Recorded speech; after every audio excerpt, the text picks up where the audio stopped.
The message that shouldn't exist. It was a little past 2 in the morning when my phone lit up without a sound. That alone was unusual. Every alert I'd ever received, even the useless ones, came with some kind of tone or vibration. This one didn't. The screen simply brightened on the nightstand, casting a pale rectangle of light across the ceiling like it had been waiting for me to notice it. I reached for it half awake, expecting a late message or some automatic update I'd ignored earlier. What I saw didn't register at first. It wasn't formatted like anything I recognized. No header, no sender, no icon, just a block of plain text sitting in the middle of the screen as if it had bypassed every normal system to get there. My eyes adjusted slowly, trying to focus on words that felt out of place even before I understood them. Evacuation protocol initiated. Zone clearance underway. Residents advised to relocate immediately.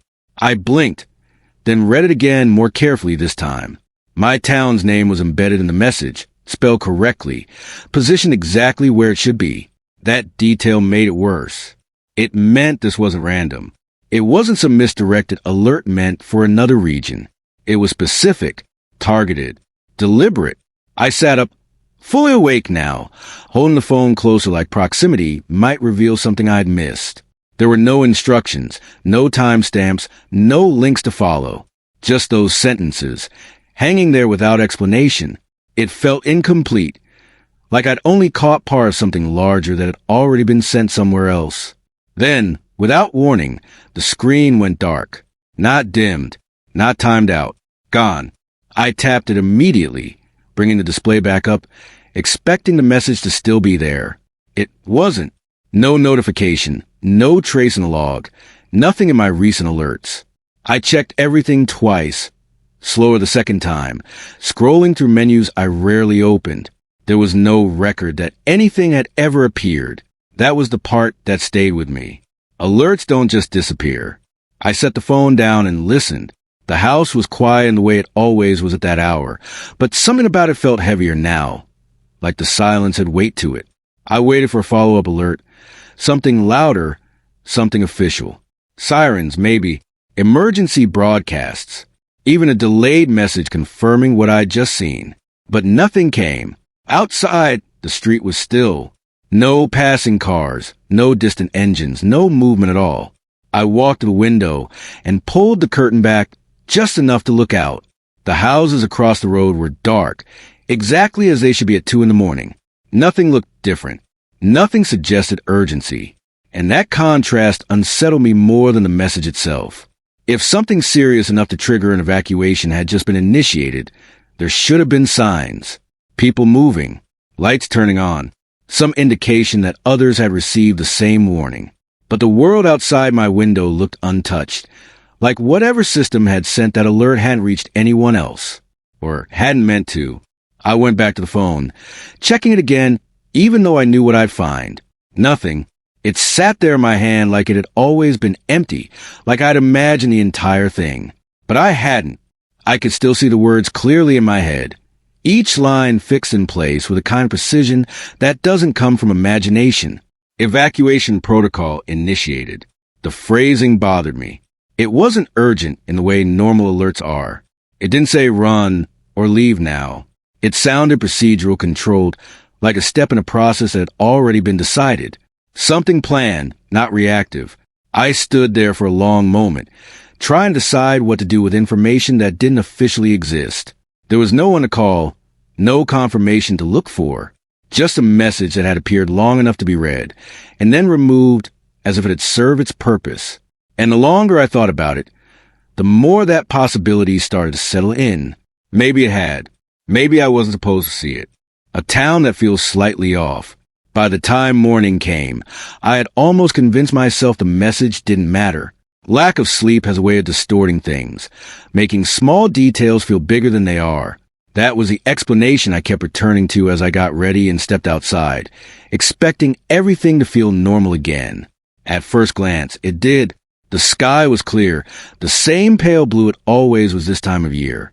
The air carried that dry, familiar stillness that usually settled over the town in the early hours. Nothing looked damaged, nothing sounded urgent. No sirens, no announcements, no visible signs that anything had changed overnight. But the longer I stood there, the more something began to feel off. It wasn't obvious, not something you could point to immediately. It was the absence of things I was used to ignoring, the kind of background details that normally go unnoticed until they're gone. There were fewer cars moving along the road than usual. Not empty, just lighter. Enough to make the gaps between them feel longer than they should. I started walking toward the main street, paying closer attention as I moved. A few houses had their lights on, but the curtains were drawn tighter than usual, like the people inside were deliberately shutting something out. One driveway I passed was empty, which wasn't unusual on its own, except the car that belonged there had been there every morning for years. I kept going. The grocery store parking lot was half full when it should have been closer to capacity. People moved in and out, but their pace felt different. Faster, more focused. No one lingered near the entrance. No one stopped to talk. Conversations, when they happened at all, were short and quiet, like everyone had agreed without saying it that there wasn't much to discuss. Inside, it felt even more noticeable. The shelves weren't empty, but they weren't fully stocked either. Certain sections had gaps that looked recent, not gradual. Bottled water was lower than usual. Canned goods had been shifted around to fill space that had clearly been cleared out. A few people pushed carts with more items than made sense for a normal morning run. I grabbed a basket, mostly to blend in, and moved through the aisle slowly. No one made eye contact. Not really. When our paths crossed, people looked past me instead of at me, their attention fixed on what they needed to get before moving on. At the register, the woman who usually worked mornings scanned my items without her usual small talk. She didn't look up once. I waited a second longer than necessary after she gave me the total, expecting something, anything, but she just stood there, hands resting lightly on the counter, like she was already thinking about the next person. "Everything okay?" I asked, keeping my voice casual. She hesitated, just for a moment, then nodded too quickly. "Yeah, just busy." It wasn't busy. I stepped back outside and looked down the street again. The town was still functioning. Cars still moved. Doors still opened and closed. People still went through their routines. But the rhythm was wrong. Subtly shifted, like something underneath it had been adjusted without changing the surface. I started noticing smaller things after that. A delivery truck parked outside a building it didn't normally service. A pair of people loading boxes into the back of a car with the kind of urgency that didn't match their calm expressions. A bus passing through town that I didn't recognize, its windows dark enough to hide whoever was inside. None of it confirmed anything, not on its own, but together, it formed a pattern I couldn't ignore. I stopped walking and turned slowly, taking in the street one more time. Everything looked normal if you didn't think about it too much. That was the strange part. The town hadn't changed in any obvious way. It just felt like it was in the process of becoming empty. And the only reason I could think of for that was the message I wasn't supposed to see. People start leaving without saying goodbye. By the afternoon, the pattern was impossible to ignore. What I had noticed in fragments that morning began to take shape as something more deliberate. It wasn't just that people were acting differently. It was that they were disappearing one by one in a way that felt organized without ever being announced. I first saw it happen across the street. The Harrisons' house had been active earlier, lights on, the garage open, their SUV parked halfway out like they were in the middle of something. I didn't think much of it at the time, but when I passed by again an hour later, the garage was closed. The SUV was gone. The house sat still and quiet, as if no one had been there all day. No sign, no note, no indication they were coming back. I stood there for a moment longer than necessary, trying to recall if they had mentioned leaving, even casually, in the past few days. Nothing came to mind. They weren't the type to disappear without saying something, even if it was just a passing comment about a trip or a visit out of town. But they were gone. I kept walking. Further down the street, I noticed a similar absence. A driveway that had been full that morning was now empty. Curtains drawn where they hadn't been before. A trash bin left at the curb long after pickup time, untouched. It wasn't just one house anymore. It was several, And the strange part was how quiet it all was. No moving trucks, no loud goodbyes, no visible rush. Just people leaving efficiently and without attention, as if they had been told to do it that way. The lack of noise made it feel intentional, like whatever was happening relied on not drawing focus. I headed back toward the main road, picking up my pace slightly without realizing it. As I turned the corner, I saw a man I recognized loading boxes into the back of his car. He moved quickly but carefully, stacking things in a way that suggested planning rather than panic. Going somewhere? I asked, keeping my tone light. He glanced at me, just briefly, then looked back at what he was doing. Yeah, just heading out for a bit. For how long? He hesitated, hands pausing on the edge of the trunk. Not sure yet. There was something off about the way he said it. Not uncertainty, exactly. More like he knew the answer, but wasn't willing to say it out loud. Everything okay? I pressed. He gave a short nod. Yeah, you should probably think about doing the same. That was it. No explanation, no detail. Just a suggestion delivered like a warning he didn't want to be responsible for.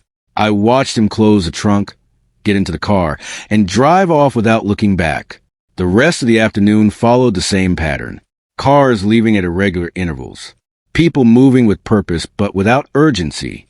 Doors closing behind them and not opening again. It created a kind of slow-motion evacuation that never fully revealed itself, only hinted at through absence. By early evening, the town felt noticeably different. Not empty, but reduced. The spaces between people had widened. The usual background noise had thinned out. Even the air felt quieter, like sound itself had started to withdraw along with everyone else. I went back home and stood in the driveway, looking up and down the street. A few houses still showed signs of life. Lights on, movement behind windows. But others had already transitioned into something else. Structures without presence, waiting without purpose. It was happening too smoothly to be random. People weren't deciding to leave on their own. They were being told, quietly, directly, and in a way that didn't involve everyone. That realization settled in slowly, but once it did, it changed everything. Because if there was an organized evacuation happening, and I hadn't been informed, then I wasn't being overlooked. I was being excluded. And the longer I stood there watching the last few cars disappear down the road, the more that thought began to solidify into something harder to ignore. Everyone else was leaving, and for some reason, I was still here. The checkpoint that wasn't there before. By the next morning, the silence had settled into something permanent. I didn't wait around to see how much worse it could get. If people were being told to leave and I hadn't been, then the only way to understand why was to go to the edge of town myself. Whatever was happening, it wasn't random. There had to be a boundary somewhere, a point where whatever system was controlling this became visible. I took the main road out, the same one I'd used countless times without thinking. The drive felt longer than usual, not because of distance, but because of how empty it had become. Fewer cars, fewer signs of movement, even the usual roadside activity. Gas stations, small shops, the kind of places that always had some around, looked quieter than they should have. About 10 minutes out, I saw it. At first, it didn't register as anything unusual, just shapes in the distance, partially blocking the road. But as I got closer, the details came into focus. Military vehicles, not parked casually, but positioned with intent, angled to control access. Temporary barriers had been set up across both lanes, forcing all traffic into a narrow checkpoint corridor. I slowed down instinctively. There were at least 6 personnel visible, all in uniform, all armed. Their posture wasn't aggressive, but it wasn't relaxed either. It was controlled. Practice. The kind of stance you take when you're following instructions that don't leave room for interpretation. This hadn't been here yesterday. That thought hit harder than anything else. I pulled forward until one of them raised a hand, signaling me to stop. I rolled the window down slowly, keeping my movements deliberate. Up close, the situation felt even more contained. No unnecessary conversation, no visible confusion. Everything about it suggested this had been planned well in advance. Morning, I said, trying to keep my tone neutral. What's going on? The soldier didn't answer immediately. He leaned slightly, glancing into the car as if checking for something specific. Then his attention shifted back to me. Turn around, he said. No explanation. No variation in tone. Just a directive. I'm just trying to leave town. I replied. Is there another route? He shook his head once. No outbound access at this time. At this time, I repeated. For how long? Turn around, he said again, exactly the same way as before. I studied him for a second, looking for any sign that this was temporary, that there was some flexibility in the situation. There wasn't. His expression didn't change. His stance didn't shift. It was like talking to someone who had already given the only answer he was allowed to give. I glanced past him, toward the other side of the checkpoint. The road continued normally beyond the barriers, empty and open. No visible danger. No sign of whatever justified stopping people from leaving. People have been heading out since yesterday, I said. Why are they allowed through and I'm not? That got a reaction, but not the one I expected. Another soldier approached, stepping into view just enough to make his presence known. He didn't speak, just stood there, reinforcing the first man's position. It wasn't aggressive, but it was clear. The conversation was over. Turn the vehicle around, the first soldier said, this time with a slight edge to his voice. Not anger, just finality. I held his gaze for a moment longer, weighing whether pushing further would get me anything useful. It wouldn't. Whatever answers existed weren't going to come from this interaction. So I nodded once, slowly, and shifted the car into reverse. As I turned around, I caught a glimpse of something off the side of the road. A temporary structure, partially obscured by one of the vehicles. Equipment. Screens, maybe. It was hard to tell from that angle, but it didn't look like something set up in a hurry. It looked integrated, like part of a larger system already in motion. That detail stayed with me as I drove back. The checkpoint wasn't just blocking the road. It was controlling access with precision. People hadn't been leaving randomly. They had been allowed through, and now, for some reason, that access had been cut off. By the time I reached the edge of town again, the realization had settled in. This wasn't about keeping something out. It was about keeping something in. And I was on the wrong side of that decision. I was never meant to leave. I didn't go straight home after turning back from the checkpoint. The idea of sitting inside, pretending none of this was happening, felt wrong now. Instead, I drove through the town again, slower this time, paying attention to everything I had overlooked before. If I had been excluded from whatever evacuation was taking place, then there had to be a reason. And if there was a reason, there had to be a pattern. The streets were quieter than the day before. Not empty, but reduced to the point where every movement stood out. A car turning a corner felt noticeable. A door opening down the block drew attention in a way it never would have before. The absence of people had changed the scale of everything.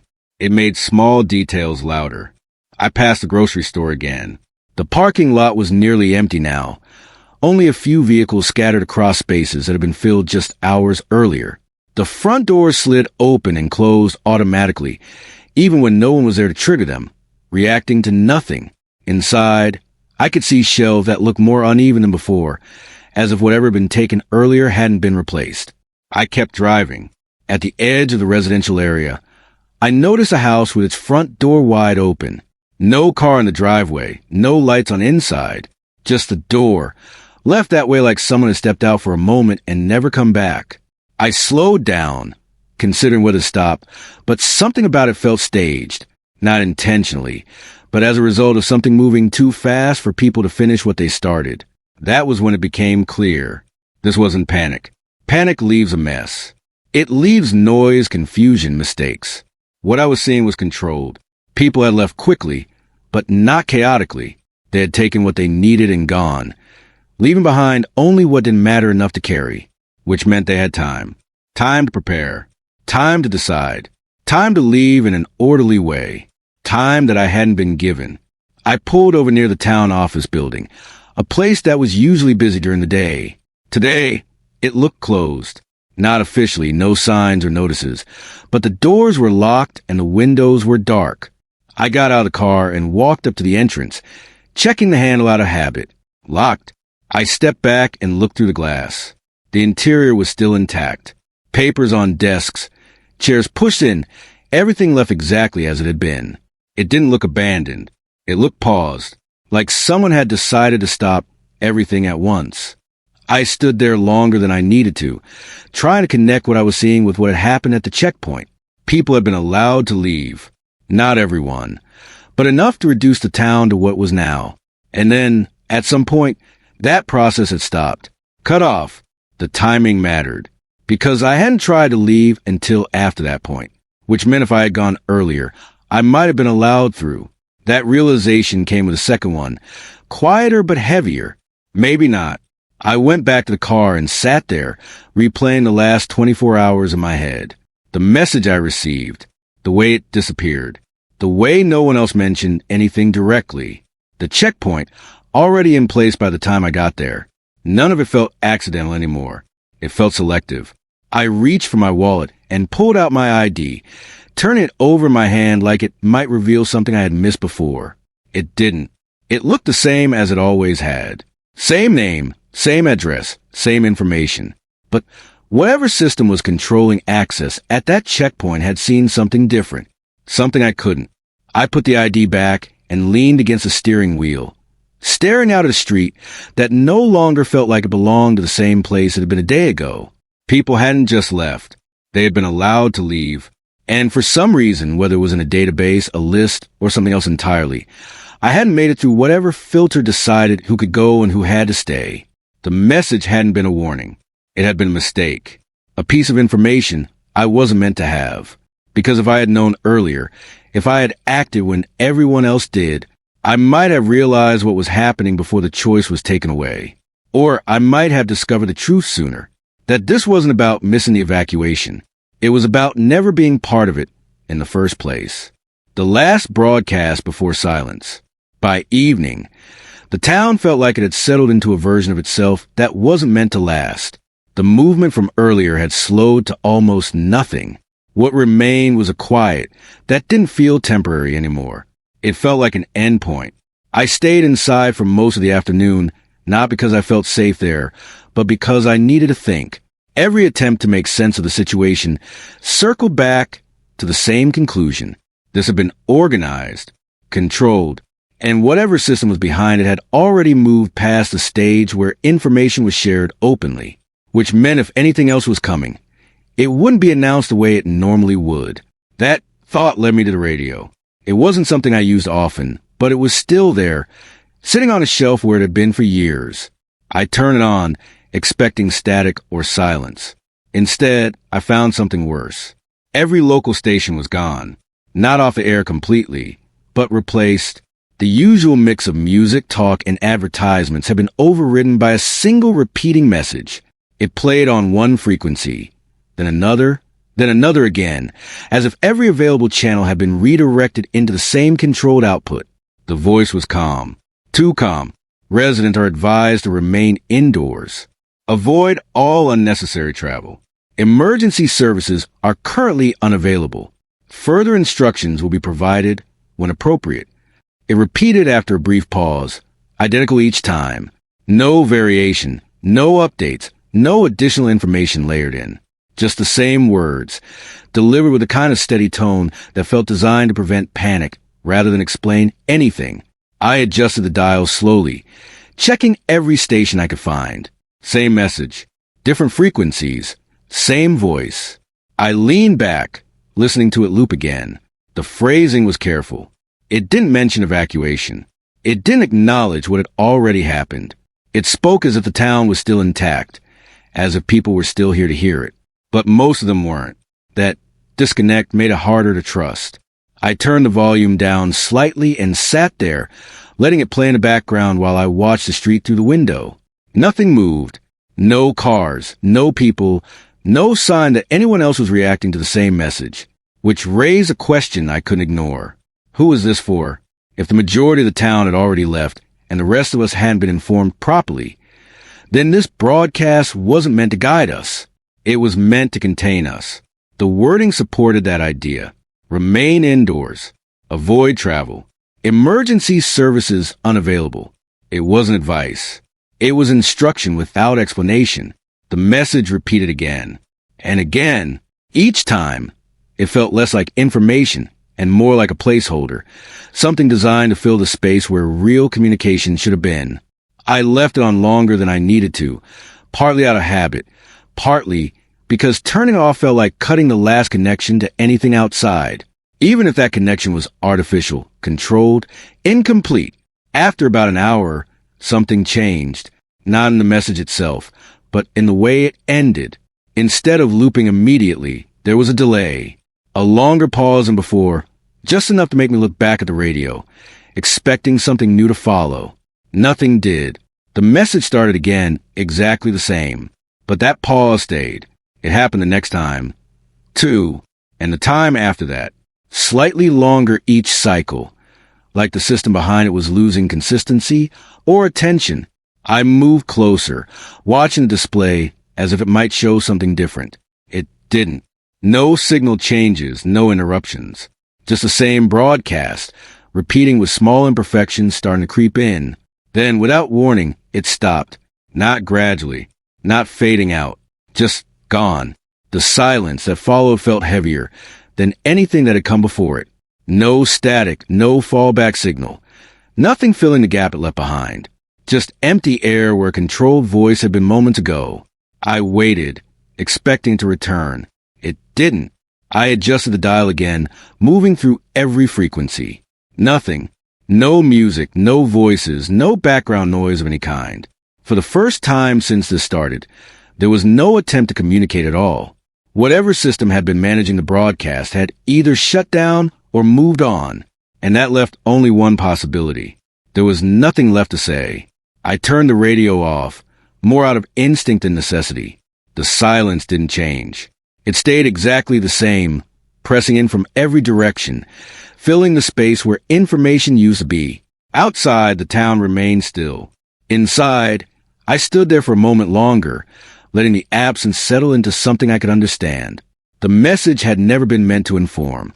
It had been meant to hold things in place, until whatever came next didn't require warning.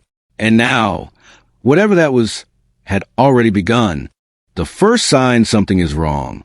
The next morning didn't feel like a continuation. It felt like a shift. I noticed it before I even opened my eyes. Not a sound, not movement, but the absence of both in a way that felt heavier than before. The silence had changed. It wasn't just quiet anymore. It felt settled, like something had already happened, and whatever came after was now in place. I stayed still for a few seconds, listening. Nothing. No distant engines, no footsteps, no signs of life from the houses around me. Even the small background noises I'd grown used to, pipes, wind brushing against the structure, anything, felt reduced. The world had compressed into something smaller. I got up slowly and moved to the window. The street looked the same as it had the night before, but there was something different in the way it held stillness. It wasn't just empty. It felt watched, though I couldn't see anything that would justify that feeling. I stepped outside. The air was colder than I expected, sharp enough to make me pause for a second longer than necessary. The sky was clear again, unchanged, which somehow made everything else feel more out of place. If something had gone wrong, it hadn't affected the environment in any visible way. That contrast stayed with me as I started walking. I didn't have a plan. Staying inside had stopped feeling like control and started feeling like delay. If something was happening, I needed to see it directly, not wait for it to reach me. The streets were almost completely empty now. Not just reduced, empty. A few doors were still closed. A few houses still looked occupied from the outside, but there was no movement to confirm it. No signs of anyone stepping out. No indication that the people who hadn't left were still active. I moved toward the main road again, slower this time, paying attention to anything that broke the pattern. About halfway there, I saw it. At first, I thought it was just someone standing in the distance. The shape was human, positioned in the middle of the road, far enough away that details didn't come through immediately. That alone was unusual. No one had been outside like that since the previous day. I stopped walking. The figure didn't move. That was the first thing that felt wrong. Not because standing still is unusual, but because of how still it was. No shifting weight, no small adjustments, no signs of normal human movement. Just a fixed position, like it had been placed there rather than having walked there. I took a few steps closer. The details started to come into focus. It was a woman, wearing what looked like a hospital gown, barefoot on the asphalt. Her posture slightly forward, had angled just enough to suggest awareness without confirming it. Her arms hung loosely at her sides. Fingers relaxed in a way that didn't match the tension I felt just looking at her. I stopped again, closer now, but not close enough. "Hey," I called out. No response. She didn't turn, didn't react, didn't acknowledge the sound at all.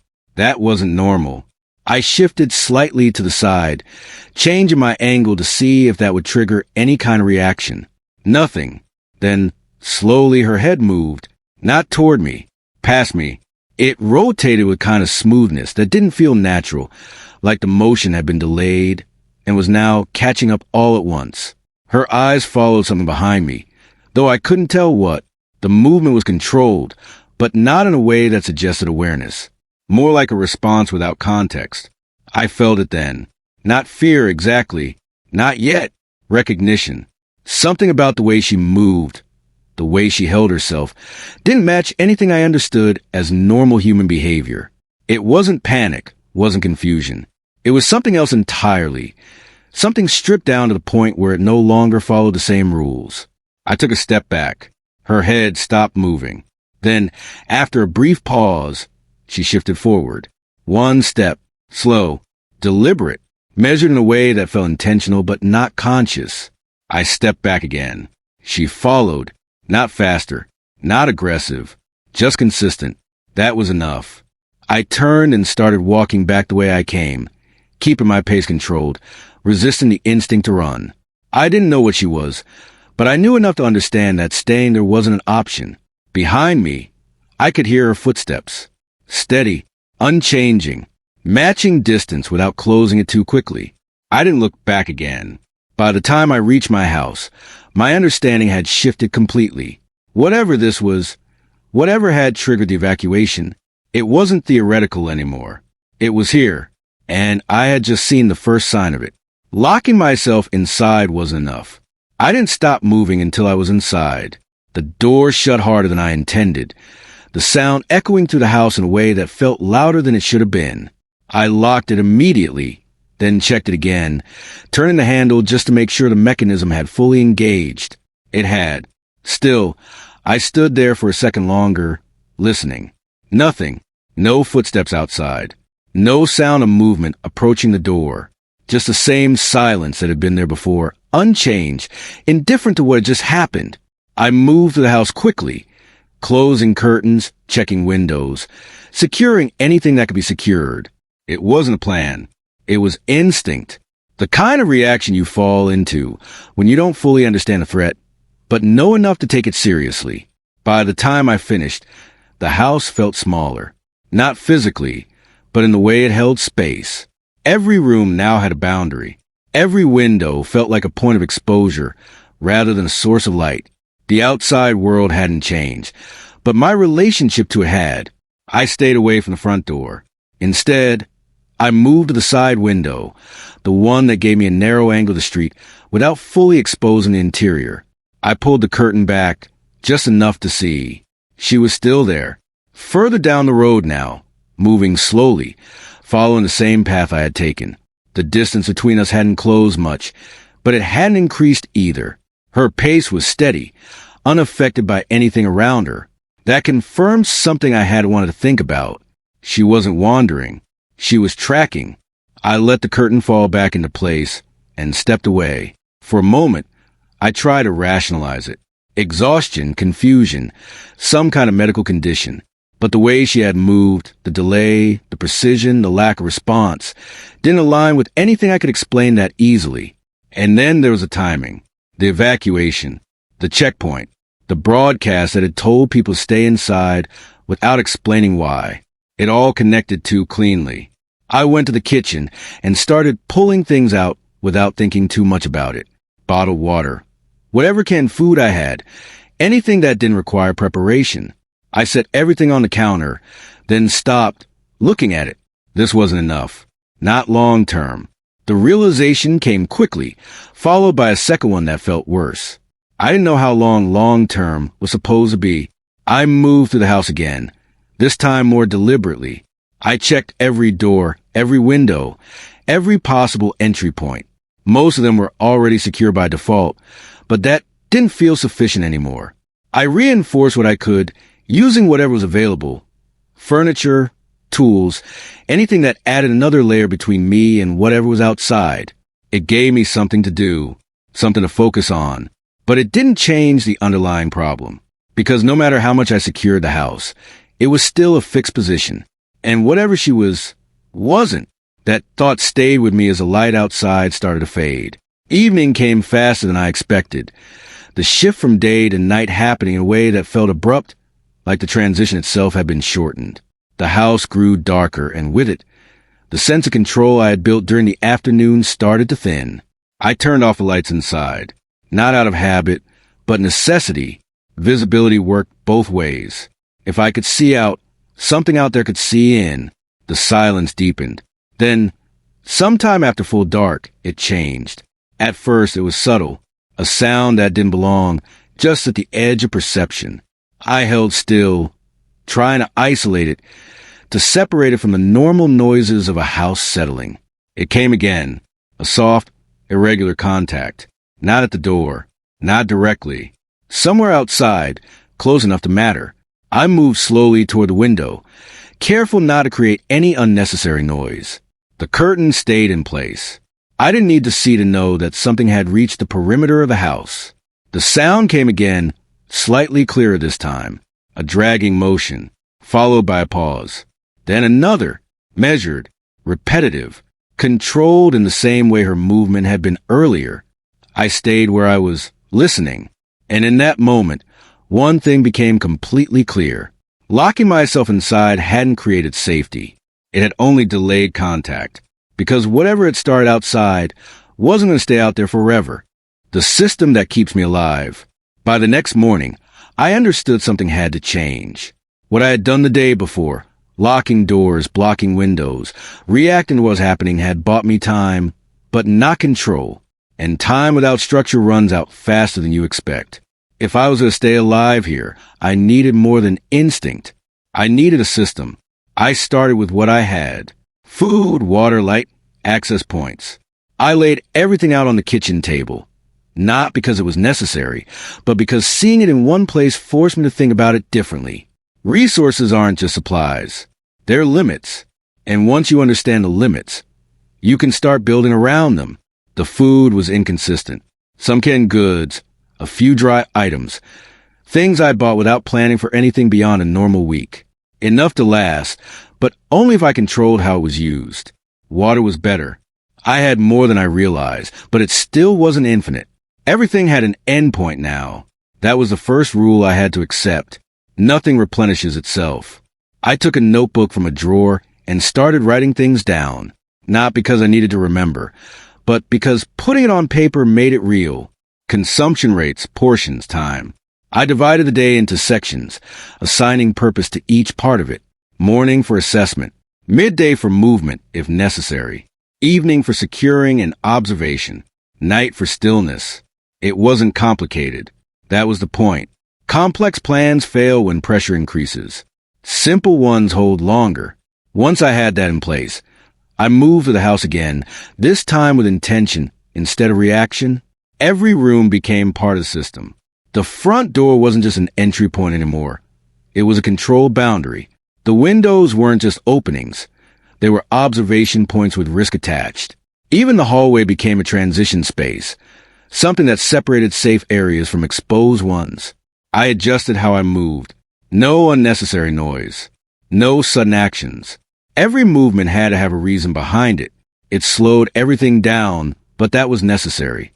Speed without awareness creates mistakes. And mistakes, in a situation like this, don't give you a second chance. By midday, I tested the system. Not by going outside, but by watching it. I stayed near the same side window I had used the night before, keeping the angle narrow, limiting what could be seen from the outside. The street was still mostly empty, but not completely. Movement existed, just not in the way it used to. I saw her again, further down the road, walking in the same steady pattern as before. No deviation, no hesitation, just movement along a path that didn't seem to change based on anything around her. That consistency made her easier to predict, but harder to understand. She passed by without stopping.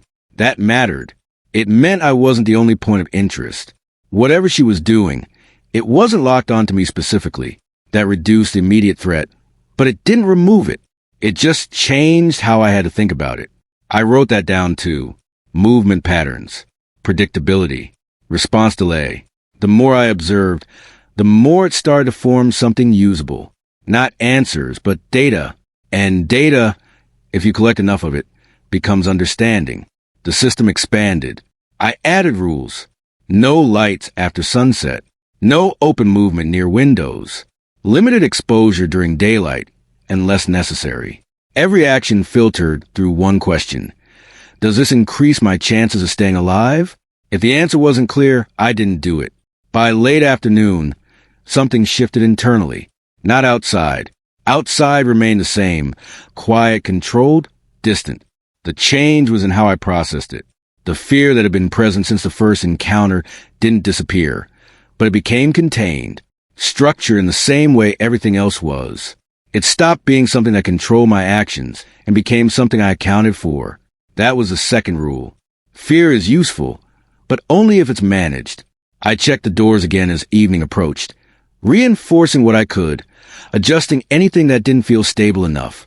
The house still wasn't perfect, but it was better than it had been, more controlled, more predictable. And for the first time since it started, that felt like progress, not safety, but something close enough to work with. Because survival, I was starting to understand, isn't about eliminating risk. It's about managing it better than whatever is trying to end you. And for now, my system was doing exactly that. I wasn't completely alone. It took 2 more days before I noticed it. Not the kind of realization that arrives all at once, but something that builds slowly, piece by piece, until it becomes impossible to ignore. At first, it was just a small inconsistency, a detail that didn't fit the pattern I had started to rely on. The trash bin at the end of the street had been moved. I knew where it had been the day before. I had marked it mentally while tracking movement patterns, using fixed objects as reference points. Now it sat at a slightly different angle, shifted just enough to stand out. At first, I considered the simplest explanation, wind, but there hadn't been any. The air had stayed still, consistent with everything else. No change in weather, no disturbance that would explain it. I wrote it down anyway. Possible movement. Unknown cause. That should have been the end of it, but it wasn't. Later that same day, I noticed something else. One of the houses further down the road, one I had already categorized as empty, had its front door closed. The day before it had been open, not wide, but enough to see that no one had bothered to secure it when they left. Now it was shut completely. That didn't align with anything I had observed so far. People who left didn't come back. There had been no signs of return, no reversal of the evacuation pattern. Once a space became empty, it stayed that way. Until now, I stayed at the window longer than usual, watching for any follow-up movement. Nothing. The street remained still, the same controlled emptiness I had grown used to. But the change had already happened. And once something changes once, it can happen again. That was the problem. Patterns only work when they remain consistent. That night, I adjusted my routine. Not drastically. The system still held, but I added a layer to it. Extended observation periods. Longer pauses between movements. More attention to small details that I might have dismissed before. I slept less. Not because I wanted to, but because the idea of missing something important felt worse than exhaustion. Every sound carried more weight now. Every shift, no matter how small, had to be accounted for. Sometime after midnight, I heard it, not outside, inside. A soft, controlled sound from somewhere deep in the house. Not loud enough to identify immediately, but distinct enough to separate from the usual background noise. I froze. The system I had built didn't include internal threats. That realization came fast, followed by a controlled shift in how I moved. Slower, quieter. Every step measured to avoid creating additional sound. I moved toward the hallway, stopping just before the corner that led to the back rooms. The house felt different in that moment. Not just occupied, but shared. The sound came again. A light contact, then a pause, then nothing. I stayed where I was, listening, trying to determine direction, distance, intent. There was no pattern, and that made it worse. I waited longer than I needed to, then slowly stepped forward, just enough to get a partial view into the next room. Nothing. Everything was exactly where I had left it. No visible movement, no sign that anything had been disturbed. The silence returned, filling the space like it had never been broken. I checked the back door. Still locked. Windows, unchanged. Every entry point remained secure, which left only one possibility. Whatever had made that sound hadn't come in through a normal way. I went back to the main room and stood there, processing it. The system hadn't failed, but it wasn't complete, because it had been built on one assumption, that I was alone inside the house. And now that assumption was no longer reliable. The next morning confirmed it. The chair near the kitchen table had been moved. Not by much, just enough to shift its position slightly out of alignment with everything else. It wasn't something I would have noticed before. But now, after days of tracking patterns and maintaining control, even small changes stood out immediately. I didn't touch it. I just stood there, looking at it, letting the implications settle in fully. Something else was here, not outside, inside the same space I had been treating as controlled. And for the first time since it started, the system I relied on didn't give me an answer. It gave me a question. If I wasn't completely alone, then what exactly had I been living with this entire time? The file they didn't delete. By the third day, staying inside felt less like control and more like containment.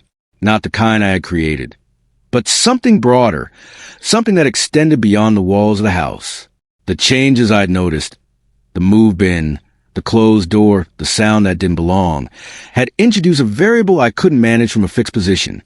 If there was something else operating inside the same space as me, then waiting for it to reveal itself wasn't strategy. It was exposure. I needed information, not assumptions, not patterns inferred from observation, but something direct, something that explained what had happened before everything went quiet. That meant leaving the house. I waited until midday. Light made things clearer, even if it didn't make them safer. It reduced uncertainty, which was enough to justify the risk. I moved through my routine more carefully than usual, checking each point of exit before committing to it. The front door remained intact, unchanged from the night before. No marks, no signs of pressure from the outside. I opened it slowly. The street was still, not empty in the absolute sense, but inactive. No visible movement, no immediate threats. Just the same suspended state the town had settled into since the broadcast ended. I stepped outside. Every movement felt amplified, not because of noise, but because of awareness. The system I had built didn't extend beyond the house, which meant I had to rebuild it in real time, adjusting with each step. I kept to the edge of the road, avoiding open space where possible, moving between structures rather than through them. The town office building was less than 10 minutes away, but the distance felt longer now. Every corner, every intersection required a pause. Not hesitation, just assessment. When I reached the building, nothing had changed from before. Doors locked, windows dark, no sign of activity. I tried the handle again, even though I already knew the result. Locked. But this time, I noticed something I hadn't before. The side entrance. It was partially open, not wide enough to be obvious from a distance, but enough to break the line of the frame. The door hadn't been secured fully, either by accident or oversight. Given everything else I had seen, I leaned toward the latter. I moved closer, stopping just outside the opening. No sound from inside, no movement. I pushed the door open the rest of the way and stepped in. The interior felt preserved. Desks arranged as they had been left. Papers still stacked in neat sections. Chairs aligned with surfaces that hadn't been disturbed. It didn't look abandoned. It looked paused, the same way it had before, but now with access. I moved slowly through the space, keeping track of my position relative to the entrance. The layout was familiar enough to navigate without thinking too much about it, but I treated it like unfamiliar territory anyway. Assumptions weren't reliable anymore. The main office area was intact. No signs of forced entry, no disruption. That meant whatever had caused the door to be left open hadn't involved panic. I moved deeper. At the back of the building, I found the administrative room. Smaller, more contained, with equipment that hadn't been powered down properly. A monitor sat on one of the desks, dark but still connected. The system it was linked to hadn't been shut off. It had simply lost input. I pressed the power button. For a moment, nothing happened. Then the screen flickered. Not fully on, but enough to show that the system was still active beneath the surface. A loading sequence appeared, slow but functional, pulling from whatever data remained stored locally. I waited. When it finished, a directory appeared, not organized in a way meant for public use. This was internal. Structure for efficiency, not clarity. Files labeled with codes, timestamps, categories that suggested coordination across multiple points of contact. One folder stood out. Recent activity. I opened it. The contents were incomplete. Not erased entirely, but reduced. Sections missing. Entries cut off. Data partially overwritten. Someone had tried to remove it, but hadn't finished the process. Or hadn't needed to. What remained was enough. Evacuation logs. Names, addresses, timestamps. And a column that mattered more than anything else. Status. Most entries were marked cleared, processed, relocated, removed from zone. Then there were others, fewer in number, marked differently, retained. I scanned the list quickly, not expecting to find anything specific. Then I saw it. My name, listed exactly where it should have been. But the status wasn't blank. It wasn't pending. It wasn't delayed. It was marked the same way as the others who hadn't left. Retained. I stood there, reading it again, making sure I hadn't misinterpreted it. I hadn't. This wasn't a mistake. It wasn't an oversight. It was a decision, logged, processed, and executed as part of the same system that had evacuated everyone else. I wasn't left behind because something failed. I was left behind because something worked exactly the way it was designed to. And whatever that design was, I was part of it. We were left here for a reason. I didn't leave the screen right away. The word stayed there, fixed in place, carrying more weight than anything else I had seen since it started. Retained. It wasn't vague. It wasn't open to interpretation. It meant exactly what it suggested. Someone had made a decision, recorded it, and moved forward without hesitation. And whatever criteria had been used, I had met it. I scrolled further down the list. More names. Some familiar, some not. People I had seen around town without ever really knowing. A few stood out immediately. Faces I could place. Routines I remembered. The man who had told me to leave if I could. The house with the open door. The scattered signs I had been tracking without understanding. They were all there, marked the same way. Retained. That confirmed what I had started to suspect. This wasn't random. It wasn't based on location, either. The addresses varied across the entire town. No clear geographic pattern.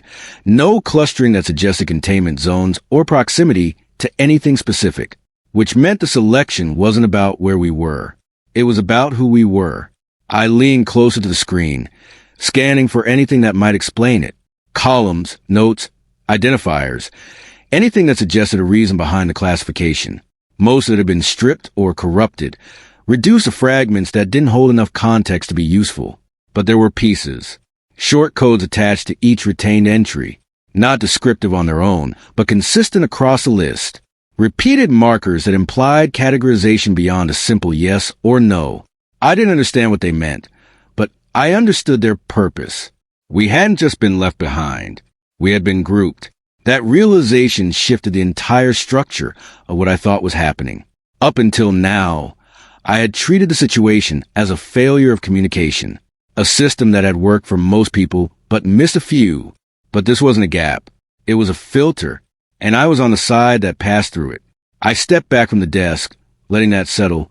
The evacuation wasn't just about removing people from danger. It was about leaving specific people in place. The town hadn't been emptied. It had been curated. The word felt strange, but it fit. Someone had decided who stayed. And more importantly, why. I looked around the room again, as if the answer might be hidden somewhere in the physical space. But everything here had already served its purpose. The system had been used, the decisions made, and whatever process followed had moved on. We were the result. I returned to the screen and took in the list one more time, slower this time, letting each name register. It changed how I saw the town. Every empty house wasn't just absence. It was selection. Every sign of life that remained was intentional. And that raised a question I hadn't fully considered until now. If we were chosen to stay, then what exactly were we being left here for? The thought carried a different kind of weight. Up until this point, the threat had been external. The figure in the street, the sounds outside the house, the unknown conditions spreading through the environment.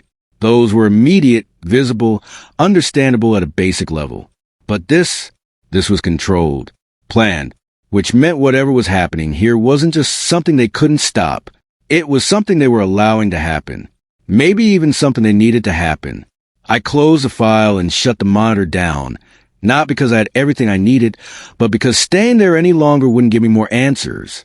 The system had already done its job. The rest of it was happening somewhere else. Or already here. As I moved back toward the exit, the building felt different. Not just empty, but complicit. Like every desk, every screen, every piece of equipment had played a role in something larger than the town itself. Something that extended beyond this place, beyond the people who had been removed, and the ones who remained. I stepped outside and paused, letting my eyes adjust to the light. The town looked the same. Quiet, controlled, reduced. But now I understood it differently.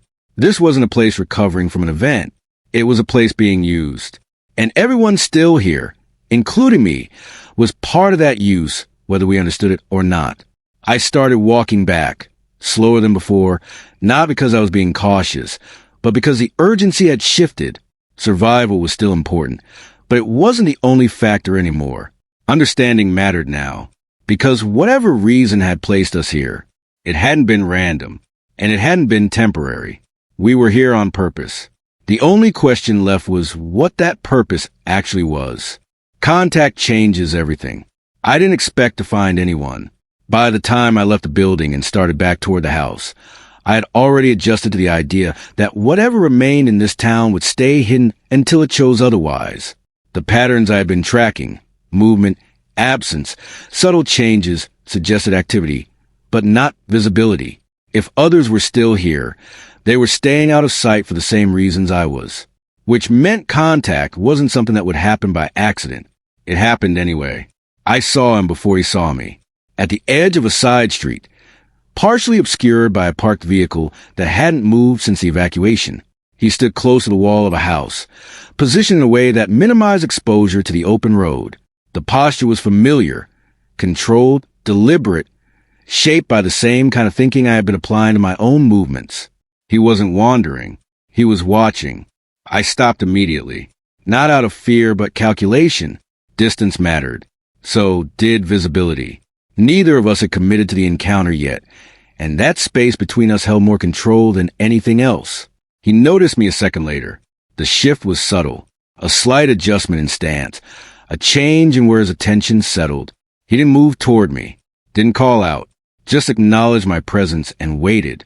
That told me enough. He was thinking the same way I was. I raised one hand slowly, keeping the movement controlled, visible, non-threatening. No response at first. Then, after a brief pause, he did the same. That was the first agreement. We were both still deciding. I took a step forward. He didn't retreat. Another step. Still nothing. The distance closed gradually, not because either of us rushed it, but because neither of us saw a reason to break the pattern. When we were close enough to speak, without raising our voices, I stopped. "Did you get out?" I asked. It wasn't the right question, but it was the one that came first. He shook his head once. No. The answer was simple, but it carried the same weight mine would have. Checkpoint. I asked. Closed, he said. For me, same outcome. Different confirmation.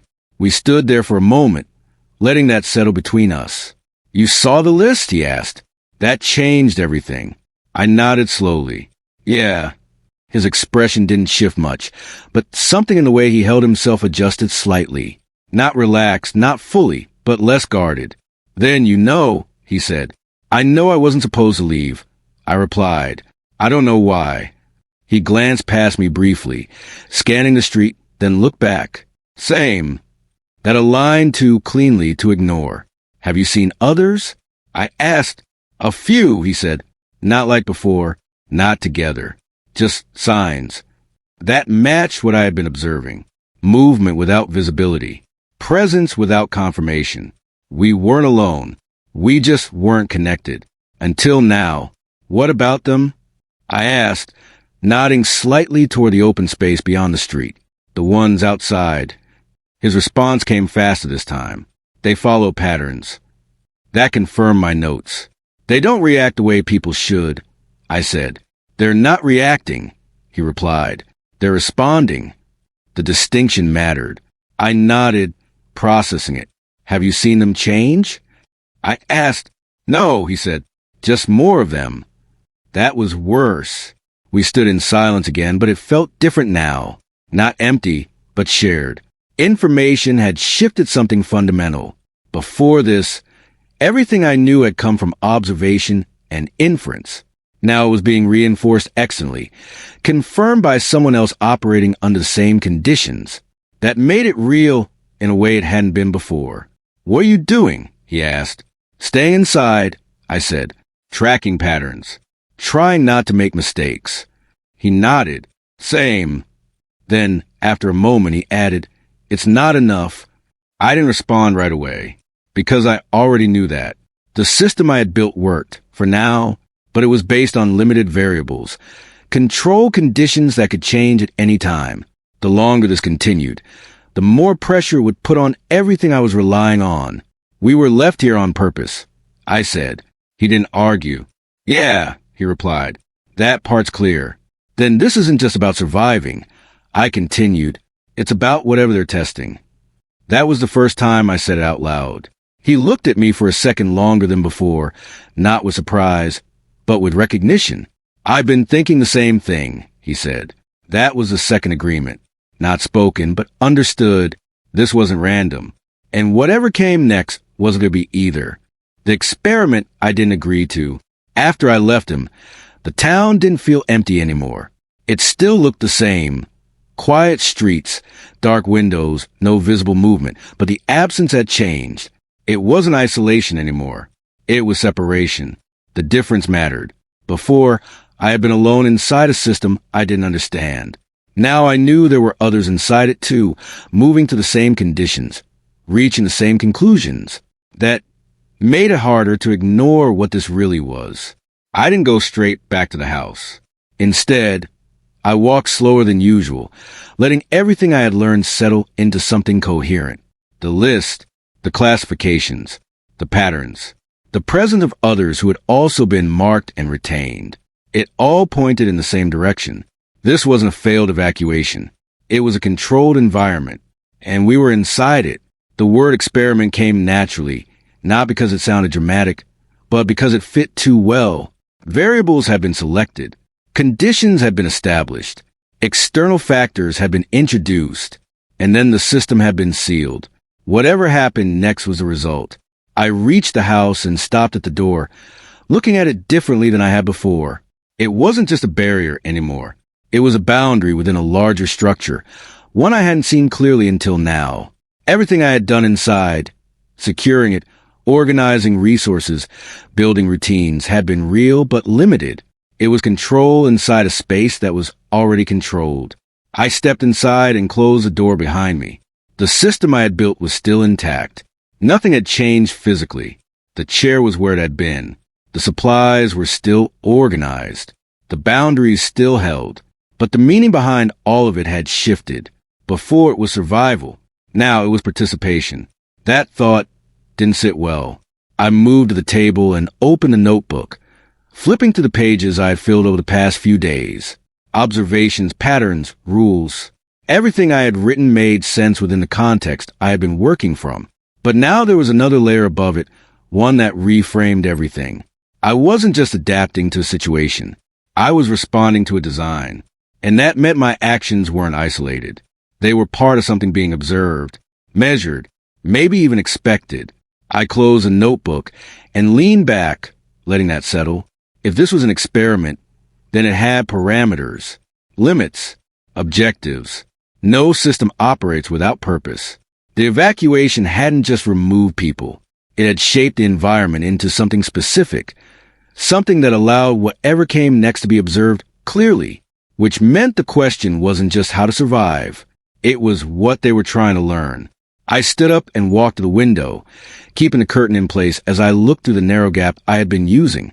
The street was still empty, but I didn't see it the same way anymore.